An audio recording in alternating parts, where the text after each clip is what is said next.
بدصورت مرد کو عورت کے دل پر راج کرنے کے لیے بہت زیادہ پیسہ کمانا پڑتا ہے۔ جب کسی کے لیے آپ کا ہونا نہ ہونا ایک جیسا ہو جائے تو رشتہ کوئی بھی ہو، اپنے قدم پیچھے کر لو تاکہ اپنی عزت نفس اپنی ہی نظر میں مجروح نہ ہو۔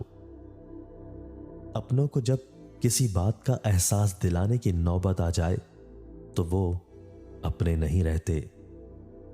کوئی مخلصی کے ساتھ آپ کے سامنے جھکا ہوا ہے تو اسے جھکا ہوا ہی سمجھو، گرا ہوا نہیں۔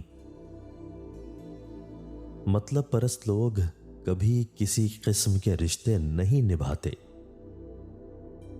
صرف عورت کے نصیب کے لیے ہی کیوں، مرد کو بھی تو اچھے نصیب کی دعا دینی چاہیے، کیونکہ اگر عورت کے حصے میں غلط مرد آ جائے تو اس کا گھر خراب ہوتا ہے، لیکن اگر مرد کے حصے میں غلط عورت آ جائے تو اس کی پوری نسل تباہ ہو جاتی ہے۔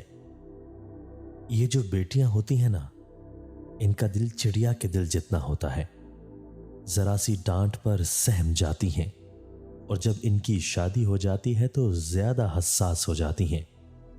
اگر سسرال میں یا شوہر کا پیار نہ ملے تو بچپن میں ملا ماں باپ کا لاڈ پیار یاد کرتی رہتی ہیں۔ اس لیے جب تک یہ آپ کے ساتھ ہیں ان کو خوب پیار دیں، کیا معلوم ان کے آگے کی زندگی کیسی ہو۔ اللہ سب کے نصیب اچھے کرے، آمین۔